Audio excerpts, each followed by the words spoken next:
Le métal a cédé sans un bruit, un simple crack, sec et net, comme un os qui se brise. Dans le laboratoire ultramoderne de l'amirauté à Teddington, ce fut bien plus qu'un échantillon d'acier qui se rompit ce 8 novembre 1944. Ce fut un dogme, un mythe qui vola en éclats. Le docteur James Whitmore, les mains encore légèrement tachées de graisse de machine, fixa les 2 morceaux de l'éprouvette. Le silence qui suivit était plus éloquent que tout fracas. Autour de lui, les puissantes machines de traction semblaient retenir leur souffle. L'échantillon, soigneusement usiné pour mesurer 2 pouces de long sur un demi-pouce de large, provenait d'un lieu sinistre, la coque pressurisée de l'U-534, un sous-marin allemand de type 7. 3 semaines plus tôt, ce U-boot gisait au fond des eaux danoises, sabordé par son propre équipage dans un geste de défi désespéré. Les écoutilles grandes ouvertes, un dernier acte pour empêcher que les secrets de la bête ne tombent entre des mains ennemies. Les Britanniques l'avaient renfloué, l'avaient vidé de l'eau froide de la Baltique et l'avaient traîné jusqu'en Angleterre comme un trophée de guerre. Et maintenant, des fragments de son âme métallique étaient ici, sous les projecteurs cruels de la science, prêts à parler, à confesser. Les rapports de renseignement étaient pourtant formels, d'une clarté confondante. Les U-boots de type 7, les loups gris de l'amiral Dönitz, pouvaient plonger en sécurité jusqu'à 200 mètres. 200 mètres. À cette profondeur, ils disparaissaient des sonars, glissaient sous les charges de profondeur alliées, devenaient des fantômes insaisissables. Les manuels techniques allemands, capturés lors de la chute de la France, décrivaient un acier de coque d'une résistance à la traction prodigieuse, spécifiquement conçu pour défier les abysses. L'acier que Whitmore venait de tester, le meilleur du Reich, était censé incarner cette promesse. Il était censé résister, se déformer, plier mais ne jamais rompre, jusqu'à l'équivalent de la pression écrasante de 200 mètres de fond. La machine avait commencé son œuvre lente et inexorable. Ses morts avaient saisi l'échantillon et la traction avait débuté, mesurant la contrainte avec une précision impitoyable. Les aiguilles des cadrans montaient, régulières, implacables. L'acier tenait bon, semblant défier la physique. Puis, soudain, alors que la contrainte équivalait à la pression qu'il subirait à seulement 140 mètres de profondeur, il se produisit l'impensable. L'échantillon ne se déforma pas. Il ne se plia pas. Il se brisa net. Une fracture cristalline, propre, une rupture dite fragile. Aucun avertissement, aucune déformation progressive qui aurait pu donner l'alerte à l'équipage. Juste un échec catastrophique. Brutal, final Whitmore resta figé. Cela ne pouvait pas arriver. La métallurgie allemande était réputée, l'une des meilleures au monde.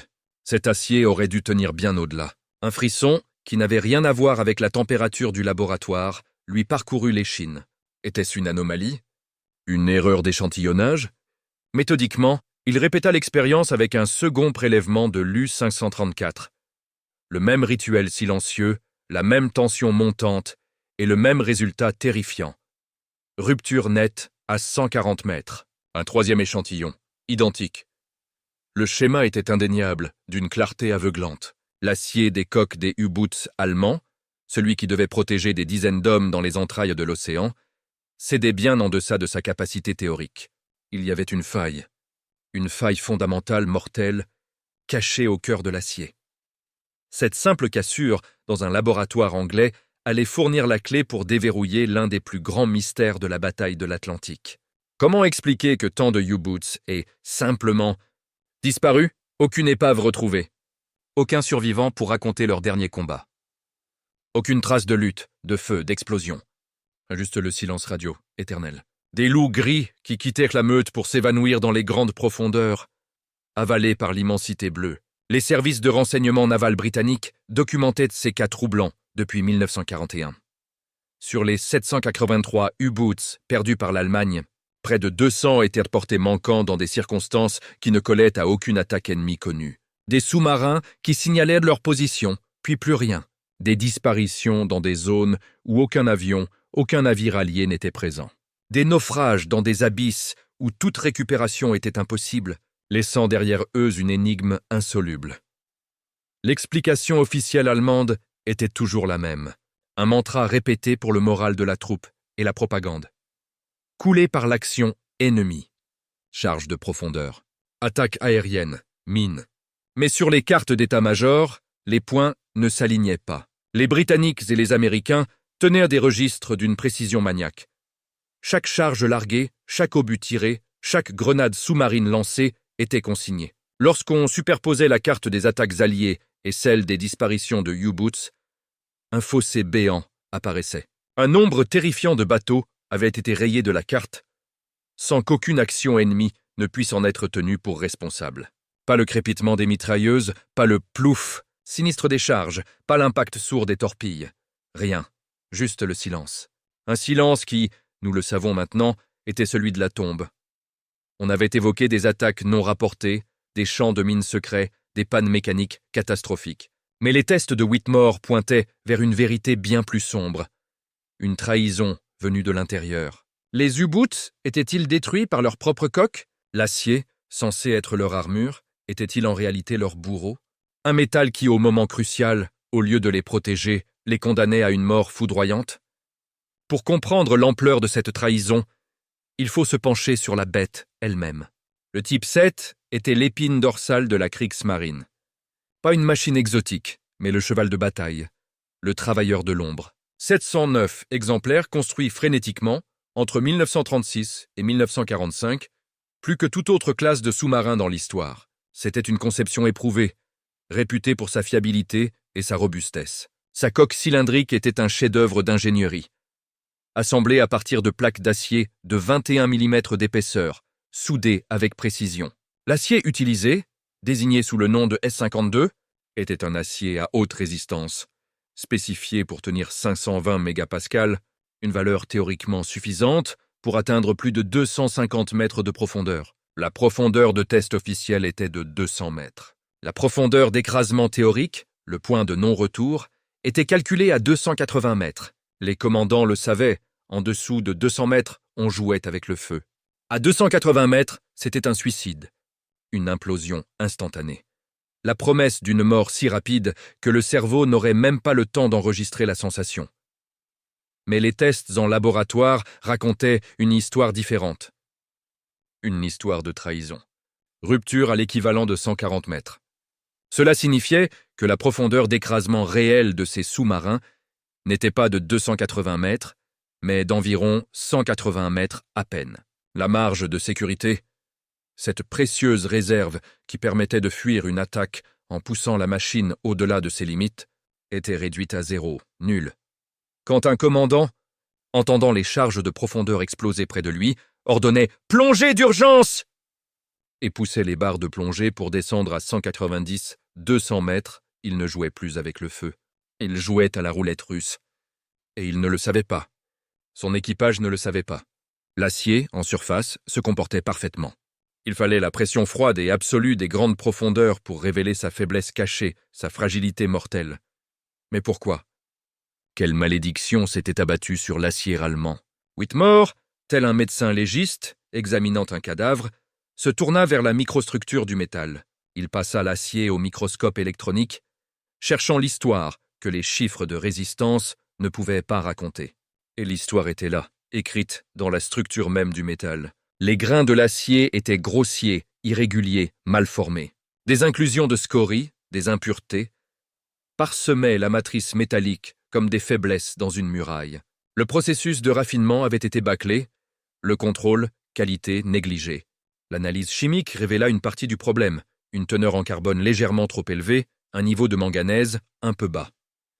Mais le vrai coupable, celui dont l'absence était presque criminelle, était un élément dont peu de gens en dehors des cercles de la métallurgie connaissaient le nom. Le molybdène. Le molybdène. Un métal de transition, rare, au nom presque poétique. Dans l'acier, c'est un magicien.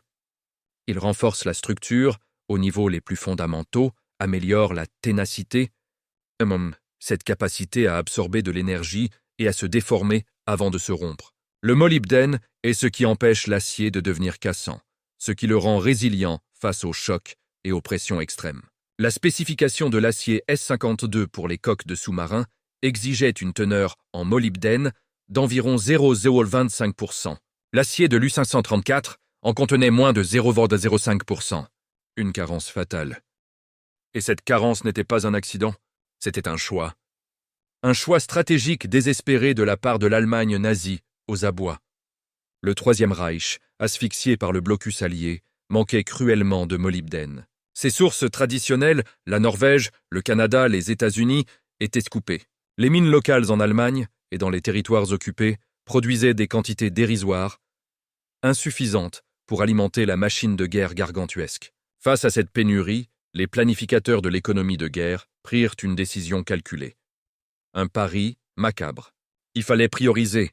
Le molybdène disponible était vital pour la fabrication des blindages des chars Tigre, des canons à haute performance, des aciers spéciaux pour les avions à réaction. Les sous-marins, bien que cruciaux, devaient passer en second. On décida de réduire drastiquement, voire de supprimer complètement, le molybdène dans les aciers de coque des U-boots. C'était un risque, certes, mais la guerre totale est faite de risques. Ce qu'il ne comprira pas pleinement, ou peut-être choisirent-ils d'ignorer, c'est la conséquence métallurgique précise de cette décision. Un acier au carbone manganèse sans molybdène, lorsqu'il est soumis à des températures basses, comme celles des eaux profondes de l'Atlantique Nord et à des contraintes élevées, perd sa ténacité. Il passe d'un état ductile, où il se déforme, à un état fragile, où il se brise, comme du verre. Un U-boot, plongeant trop profondément, ne subissait pas une lente compression. Sa coque, à un point de faiblesse, se fendait soudainement. Une micro-fissure se propageait à la vitesse du son dans le métal. Et puis, en une fraction de seconde, c'était l'implosion. Le phénomène est d'une violence inouïe.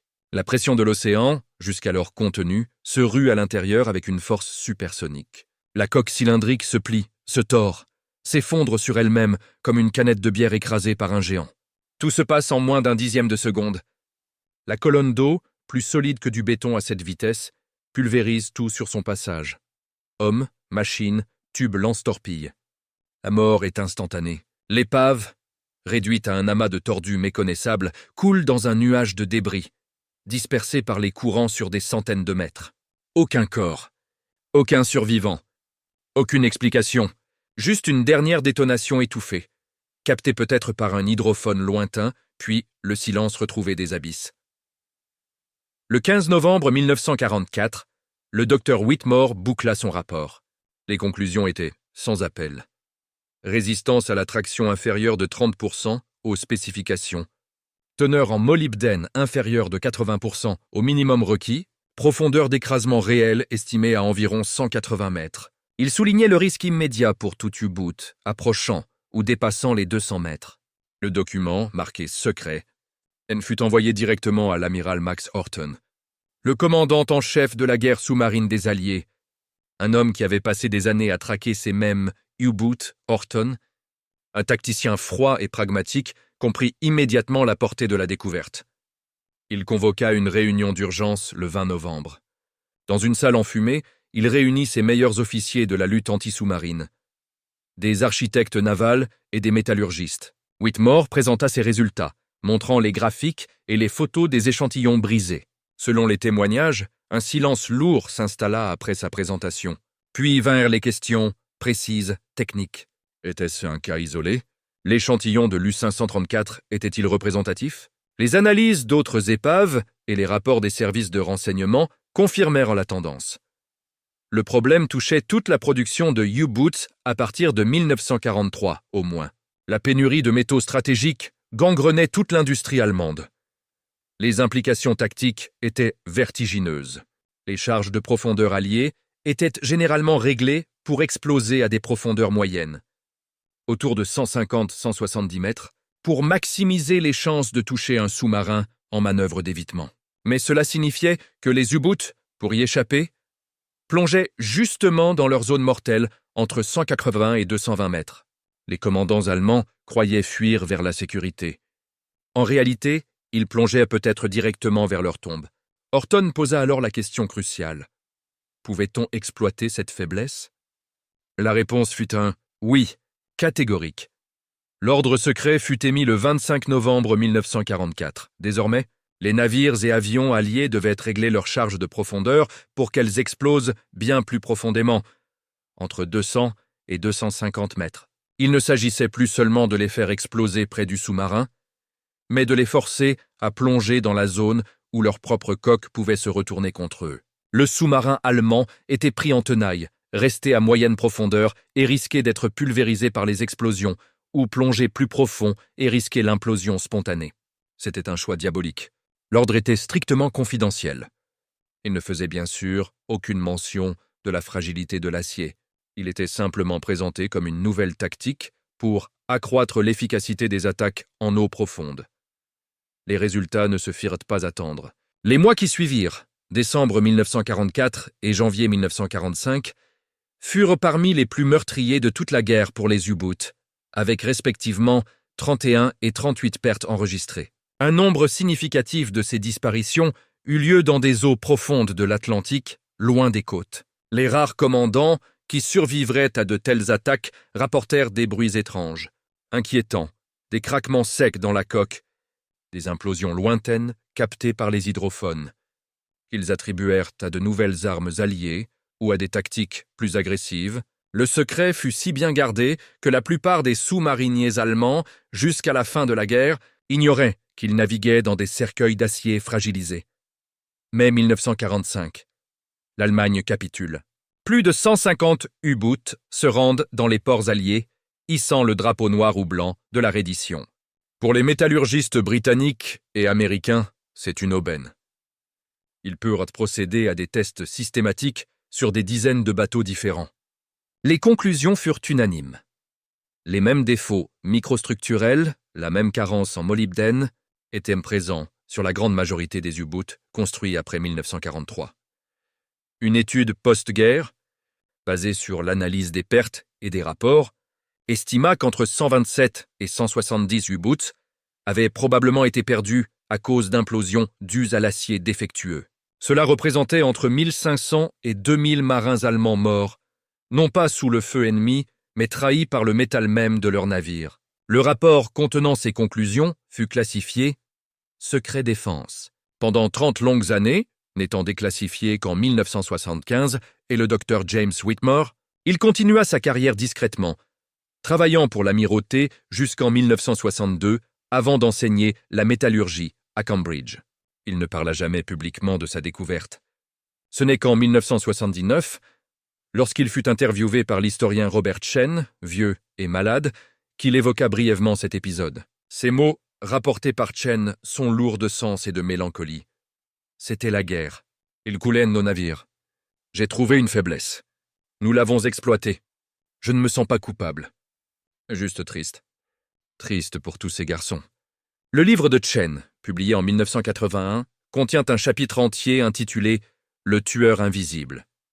Comment la déficience en molybdène a condamné la flotte des U-boots. Pourtant, l'histoire resta relativement obscure, confinée au cercle d'historiens spécialisés. Du côté allemand, la perspective d'après-guerre fut marquée par l'incompréhension.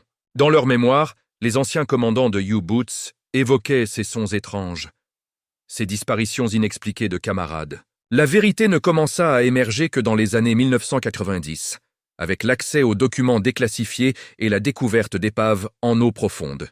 On imagine le choc, la colère, le sentiment de trahison pour des hommes comme Wolfgang Schmidt, commandant de l'U-437, qui rapporta en janvier 1945 avoir entendu des bruits inquiétants dans la coque lors d'une plongée profonde et être remontés juste à temps. Ils avaient survécu non seulement à l'ennemi, mais aussi à la négligence mortelle de leur propre haut commandement. La crise des ressources de l'Allemagne, à partir de 1943, était bien réelle. Le chrome, le nickel, le tungstène, le molybdène, tous ces éléments vitaux pour l'acier de qualité militaire se faisaient rares. La qualité des blindages, des canons, des avions en souffrit aussi. Mais pour les sous-marins, il n'y avait pas de substitut viable au molybdène pour garantir la ténacité à basse température. Le pari allemand, ce calcul froid qui sacrifiait la sécurité des équipages pour alimenter d'autres fronts, fut un pari perdu. Perdu de façon spectaculaire et tragique. Les services de renseignement britanniques savaient que l'Allemagne souffrait de pénurie. C'était une évidence stratégique. Mais c'est la connexion faite par Whitmore, le lien direct entre la carence chimique et la défaillance mécanique, qui transforma une information économique en une arme tactique dévastatrice. Les guerres ne se gagnent pas seulement avec du courage et des balles, elles se gagnent aussi, parfois, avec des fourneaux, des microscopes et une compréhension profonde de la chimie. Les leçons de cette tragédie résonnent encore aujourd'hui dans la conception des sous-marins modernes. Les aciers HI-80 et HI-100, qui équipent les flottes actuelles, doivent leur existence à la compréhension approfondie de l'effet des éléments d'alliage, comme le molybdène, le nickel et le chrome. Leurs compositions sont contrôlées avec une rigueur maniaque, leurs propriétés testées dans des conditions extrêmes. Les sous-marins nucléaires d'aujourd'hui peuvent plonger à des profondeurs qui auraient été inimaginables en 1944, et ils le doivent en partie aux erreurs tragiques payées en vies allemandes, qui eurent lieu entre 1944 et 1945. Les épaves qui jonchent le fond de l'Atlantique en portent les stigmates silencieux. L'U-869, identifié au large du New Jersey en 1991, gisait en plusieurs morceaux, les dégâts caractéristiques d'une implosion violente. C'était une preuve muette, mais éloquente. Et les familles, les mères, les pères, les épouses de ces sous-mariniers disparus? Elles reçurent des notifications laconiques, portés disparus, présumés perdus en action ennemie. Ou circonstances inconnues. La vérité, la terrible vérité de l'acier fragile et des décisions désespérées, leur fut cachée pendant des décennies. Cette histoire est bien plus qu'une anecdote historique. C'est un rappel crucial que les guerres se jouent et se gagnent aussi sur le front de la science des matériaux. Elle nous enseigne que le courage le plus farouche, l'habileté tactique la plus aiguisée, ne compte pour rien si l'équipement dans lequel vous placez votre confiance est fondamentalement défectueux. Et il est important, aujourd'hui, de se souvenir et d'honorer ces marins, non pas en tant que héros nazis, mais en tant qu'hommes, souvent très jeunes, qui sont morts en faisant leur devoir, confiants jusqu'au bout dans des machines que leur pays savait inadéquates, mais qu'elle a envoyées quand même. Le docteur James Whitmore, dans son laboratoire de Teddington en novembre 1944, avait mis le doigt sur une faille. En l'exploitant, il a contribué à gagner la bataille de l'Atlantique, à sauver d'innombrables navires marchands et à assurer la survie de la Grande-Bretagne. Mais, ce faisant, il a aussi indirectement causé la mort de plus d'1 millier de sous-mariniers allemands, condamnés par un acier inadéquat. Les deux choses sont vraies, simultanément, dans la terrible ambiguïté de la guerre. Voilà l'histoire. L'histoire du tueur invisible. La déficience en molybdène. L'acier fragile. Les sous-marins qui implosaient. Des centaines d'hommes, des pères, des fils, des frères, laissés au fond de l'Atlantique, écrasés par la pression des abysses, non pas parce que l'ennemi était trop fort, mais parce que les coques, qui devaient les protéger, n'étaient pas à la hauteur. Ils sont morts dans des machines que leur pays savait inadéquates, mais qu'il a envoyées quand même. Voilà ce que le docteur James Whitmore a réellement découvert en testant l'acier de l'U-534. Voilà la signification cachée de son rapport sec et technique. Voilà comment la science des matériaux, discrète et souvent oubliée, a changé le cours d'une guerre et scellé le destin de milliers d'hommes. L'histoire de l'acier défectueux. Une histoire de trahison, de découverte et de conséquences qui résonnent encore dans le silence des grandes profondeurs.